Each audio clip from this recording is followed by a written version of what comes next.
दोस्तों, तुवालू एक ऐसा देश है जो शायद आने वाले सालों में वर्ल्ड मैप पर आपको ना दिखे, लेकिन प्राकृतिक नज़ारे और चारों ओर से घिरे समुद्र की खूबसूरती आपके मन को जरूर मोह लेगी। इसके बावजूद यहाँ पर टूरिस्ट बहुत कम ही आते हैं।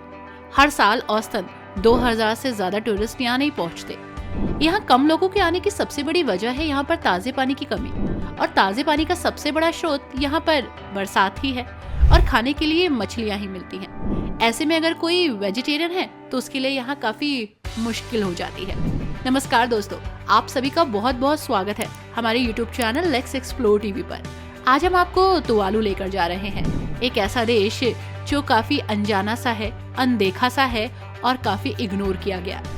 पलामू देश की कुल लंबाई मात्र 12 किलोमीटर है और चौड़ाई 200 मीटर। यहाँ पर एकमात्र एयरपोर्ट, हॉस्पिटल और पुलिस थाना है। इसका नाम है तुवालू, जो प्रशांत महासागर में हवाई और ऑस्ट्रेलिया के बीच स्थित एक पोलिनेशियाई द्वीपीय देश है। इस देश की राजधानी फनाफुटी है। यहाँ पर तुवालुआन और ऑस्ट्रेलियाई डॉलर करेंसी के रूप में चलते हैं। इसके पड़ोसी देश किरिबाती और फिजी हैं।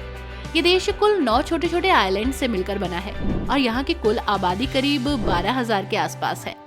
साल 2021 में 9 नवंबर को यहाँ के तत्कालीन विदेश मंत्री सिमोन कोफे ने घुटने तक पानी में खड़े होकर स्पीच दी थी। इसके साथ ही उन्होंने तुवालू के समुद्र में समाने के दर्द को सबके सामने रखा था। तुवालू की खोज दोस्तों 1568 ईस्वी में हुई। बाद में ब्रिटेन ने इसके ऊपर अपना दावा पेश किया। 1 अक्टूबर 1978 में तुवालू को यूनाइटेड किंगडम से आजादी मिली और यहाँ पर संसदीय लोकतंत्र और संवैधानिक राजशाही आया। ये अभी भी ब्रिटिश शासन के तहत आता है और यहाँ पर गवर्नर जनरल का शासन चलता है। अगर कुल क्षेत्रफल की बात करें तो तुवालू मात्र 26 वर्ग किलोमीटर में फैला और विश्व बैंक के मुताबिक 2016 में तुवालू की कुल जनसंख्या 11,000 ही थी। करीब 51% लोग नास्तिक हैं यहाँ पर और अन्य ईसाई धर्म को मानते हैं। बढ़ता समुद्री जल स्तर तुवालू के लिए सबसे बड़ा खतरा है दोस्तों। नासा ने कहा है कि साल 2050 तक यहाँ के कई हिस्से ज्वार में डूब जाएंगे। समुद्री पानी के चलते अब यहाँ पर फसलें खराब होने लगी हैं और इसके चलते लोगों के सामने खाने तक का संकट आ गया है। इसके लिए यहाँ पर अलग अलग इंतजाम किए जा रहे हैं। तुवालू उन 4 देशों में से एक है दोस्तों जो पूरी तरह से मूंगा एटोल पर बने हैं। असल में एटोल समुद्र के अंदर के द्वीप होते हैं। जब ज्वालामुखी समुद्र में ढह जाता है तो अपने पीछे एक मूंगा चट्टान छोड़ जाता है और ये द्वीप को घेरे हुए हैं। यहाँ का मौसम भी बेहद लाजवाब होता है। अगर आप तुवालू जाने के बेस्ट समय के बारे में पूछेंगे तो मैं आपको यही बोलूंगी कि मई से अक्टूबर के मिड में आप यहाँ जा सकते हैं। मौसम वाकई बहुत खुशनुमा होता है। ये देश समुद्र के बीच आसमान सा बहुत ही खूबसूरत सा दिखता है, लेकिन यहाँ के लोगों के सामने कई सारी चुनौतियाँ हैं। पहला तो ये है कि समुद्र में डूब रहा है ये द्वीप। दूसरा, यहाँ पानी की काफी समस्या है। तुवालू वासी सब्जियां उगाने के लिए वर्षा जल के टैंकों पर निर्भर करते हैं, क्योंकि खारे पानी ने भूजल को बर्बाद कर दिया है और फसलें भी काफी इफेक्ट कर गई हैं। इसी के साथ दोस्तों, फिलहाल तुवालू समुद्र में समाने से पहले समय खरीदने की कोशिश कर रहा है। फुनाफुटी पर बिगड़ते तूफान से बचाव के लिए समुद्री दीवारें और अवरोध बनाए जा रहे हैं। तुवालू ने 17.3 एकड़ कृषि भूमि बनाई है और इसके अलावा और भी ज्यादा कृषि भूमि बनाने की योजना है। और कहा तो ये भी जा रहा है कि हो सकता है ये देश बच जाए। तुवालू की औसत ऊंचाई दोस्तों सिर्फ 2 मीटर है। इसका मतलब ये है कि जलवायु परिवर्तन के कारण बढ़ते समुद्री स्तर से ये गंभीर खतरे में है। तटीय कटाव पहले से ही तुवालू के 9 द्वीपों में से 2 को अपनी चपेट में ले चुके हैं और पूरे देश को न्यूजीलैंड या फिजी में स्थानांतरित करने की भी बातें चल रही हैं। इसी के साथ देश में सिर्फ 11 या 12,000 लोग ही रहते हैं। उससे ज्यादा लोग तो यहाँ फोगा फेल पर रहते हैं, जो सबसे बड़ा द्वीप है। स्पेनिश खोजकर्ता अल्वारो मेंडाना डी नेरा 1568 और 1595 में तुवालू के द्वीपों की खोज करने के लिए यूरोप से आए थे। फिर 1892 में ये गिलबर्ट और एलिस द्वीपों के ब्रिटिश संरक्षित क्षेत्र और उपनिवेश का हिस्सा बन गया। द्वीपों का नाम ब्रिटिश सांसद एडवर्ड एलिस के नाम पर रखा गया, जिन्होंने द्वीपों का दौरा भी किया। इस देश की आबादी ज्यादा नहीं है, लेकिन सीरियसली खूबसूरती किसी से कम भी नहीं। तुवालू दुनिया का सबसे कम यात्रा किए जाने वाला देश भी है। क्षेत्रफल के मामले में दुनिया का चौथा सबसे छोटा देश है। तुवालू के पास कोई स्थायी सेना नहीं है और ये उन 22 देशों में से एक है जिनके पास सेना नहीं है, जिनमें एंडोरा, डोमिनिक, अरूबा और कुक आइलैंड शामिल हैं। प्रशांत महासागर में स्थित ये देश पूर्व में एलिस आइलैंड के नाम से जाना जाता था और इस देश में मात्र एक एयरपोर्ट है जिसे सेकेंड वर्ल्ड वॉर के दौरान अमेरिका के नौसेना ने बनाया था। अभी इसका इस्तेमाल पड़ोसी देश फिजी करता है। इसी के साथ तुवालू दुनिया के बहुत अच्छे डेस्टिनेशंस में से एक है, लेकिन हालिया रिपोर्ट के अनुसार यहाँ पर लोग आते नहीं हैं। अस्तित्व खतरे में जो है इसका। दोस्तों, तुवालू में आम आदमी के लिए कार रखने का नियम ही नहीं है। यहाँ पर केवल सरकारी अधिकारी कर्मचारी ही कार रख सकते हैं। यहाँ पर अंतिम संस्कार का ढंग भी बहुत अनोखा है। लोग अपने परिजन को उस घर के आंगन में दफनाते हैं जहाँ मरने वाला रहता था, यानी वो वहीं पर रहता है जहाँ वो रहता आ रहा है। इसी के साथ दोस्तों, प्रशांत महासागर में स्थित ये देश पूर्व में एलिस आइलैंड के नाम से जाना जाता था। दोस्तों, अब ये आइलैंड से भरा हुआ देश है, तो निश्चित रूप से यहाँ लॉट्स ऑफ आइलैंड मिलेंगे जो बिल्कुल डिफरेंट है एक दूसरे से। दोस्तों, दिस इज फुनाफुटी। दोस्तों, तुवालू का सबसे बड़ा द्वीप धीमी गति से बहने वाले समुद्र का लाभ आपको देगा।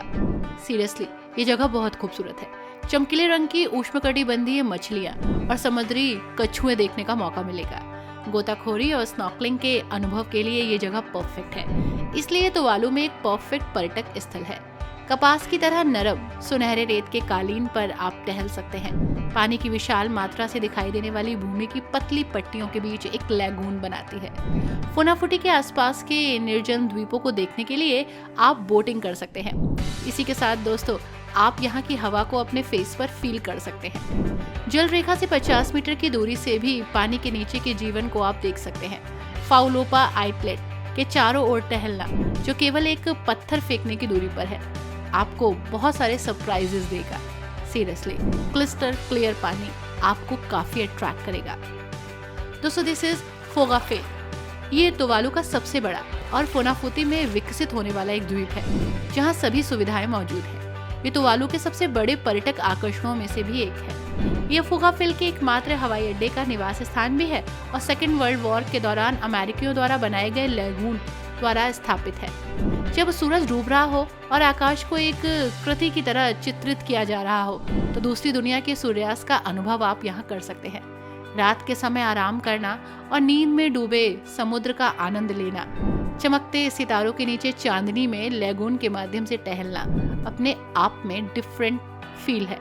समुद्र में अपनी चमकदार रोशनी को दिखाती है ये जगह। दोस्तों, यहाँ पर आपको मिलेगा पलूसानी, जो कि नारियल, क्रीम, प्याज और नींबू के रस के साथ ब्रेड फ्रूट है, और पुल्का का नमूना भी आप यहाँ ले सकते हैं, जो स्थानीय लोगों की खासियत है और पसंदीदा भी। द्वीप से कुछ हटकर आप देख सकते हैं बेयाकू स्टेडियम। बेयाकू स्टेडियम, जिसे तुवालू स्पोर्ट्स ग्राउंड के नाम से जाना जाता है, फुनाफुटी में एक स्टेडियम है जिसका इस्तेमाल अलग अलग मौकों पर होता है। अब इसका इस्तेमाल फुटबॉल और रग्बी मैचों के लिए किया जाता है। स्टेडियम की क्षमता 1500 लोगों की है और स्टेडियम कोरल सतह पर बनाया गया है, जिसमें फिजी से नदी की तलछट लाई गई है ताकि एक आधार बनाया जा सके जिस पर घास विकसित हुई है। फुनाफुटी महिला शिल्प केंद्र भी अपने आप में बहुत खास है। तुवालू की महिलाओं द्वारा बनाए गए हस्तशिल्प, हाथ से बने हुए हार, पुराने सीपों और कलमों से बनी कलाकृतियां बहुत ही खूबसूरत लगती हैं। यहाँ आने वाले लोग अपने नियर एंड डियर के लिए कुछ खास यहाँ से लेकर जरूर जाते हैं। इस जगह पर अपनी संस्कृति नजर आती है इन्हें। यहाँ बैठी स्थानीय महिलाओं से अपने लिए कपड़े सिलने के लिए आप कह सकते हैं, और सीरियसली तुवालू की याद में कुछ यादगार वो आपको जरूर दे देंगी। दोस्तों, ये है फुनाफुटी का समुद्री संरक्षण क्षेत्र। पारदर्शी नीले चमकते पानी से घिरे समृद्ध हरे पेड़ों से भरी हुई है ये जगह। फुनाफुटी समुद्री संरक्षण क्षेत्र समुद्री दुनिया की कई प्रजातियों की झलक पाने के लिए स्नॉर्कल करने के लिए एक परफेक्ट जगह है, जिसमें आपको शार्क मिलेंगे और शार्क के बच्चे भी। सीरियसली, आप सरप्राइज हो जाएंगे। अद्भुत पर्यटक स्थल। नौ फिशिंग के लाभ के साथ इस क्षेत्र में समुद्री जीवन है, न केवल पानी के नीचे बल्कि आसपास भी। द्वीप कई प्रजातियों के पक्षियों का घर भी है, जिन्हें आप अपने पूरे दौरे के दौरान बेहतरीन मधुर स्वर में सुन सकते हैं। नानुमाया, ये तुवालू का सबसे बड़ा द्वीप है दोस्तों। नानुमाया तुवालू के सबसे उत्तरी छोर पर स्थित है और इस क्षेत्र के लगभग 4.5 किलोमीटर क्षेत्र को कवर करता है। ये लगभग 600 मीटर चौड़ा है और नानुमाया के छोटे से द्वीप ने सेकेंड वर्ल्ड वॉर में बहुत ही महत्वपूर्ण भूमिका निभाई थी। ये वास्तव में प्रशांत महासागर की रक्षा के लिए एक बेहतरीन बॉर्डर बनाता है। नानुमाया किरिबाती में जापानी ठिकानों के नजदीक द्वीप है। सेकेंड वर्ल्ड वॉर के दौरान अमेरिकियों ने निवासियों से अपनी जमीन खाली करने के लिए कहा ताकि उन्हें द्वीप पर कहीं और नियुक्त किया जा सके। दोस्तों, दिस इज वेयाकू, फोगाफले द्वीप के दक्षिण तट पर स्थित एक गांव। वेयाकू तुवालू में फुनाफुटी के एटोल में है। 2002 के सर्वेक्षण के अनुसार फुनाफुटी के कुल एटोल के 4,492 में से वेयाकू में 516 आवास हैं, जो तुवालू का औपचारिक केंद्र है। तुवालू के राष्ट्रीय बैंक को शामिल करने वाली सभी सरकारी इमारतें और तुवालू का एकमात्र होटल, साथ ही वेयाकू लैंगी होटल वेयाकू में ही स्थित है। इसमें टेओल चर्च भी है और फुनाफुटी के लैटिन कैथोलिक मिशन सुई इनियूस का एकमात्र चर्च है। यानी घूमने के लिए यहाँ बहुत सारी जगह है। आई होप दोस्तों, आने वाले समय में लुप्त होने की कगार पर खड़ा ये देश आपका इंतजार कर रहा है। क्या वाकई आप यहाँ पर जाएंगे? हमें कमेंट में जरूर बताइएगा। वीडियो को लाइक एंड शेयर करना मत भूलिएगा। Thanks for watching, bye bye and take care.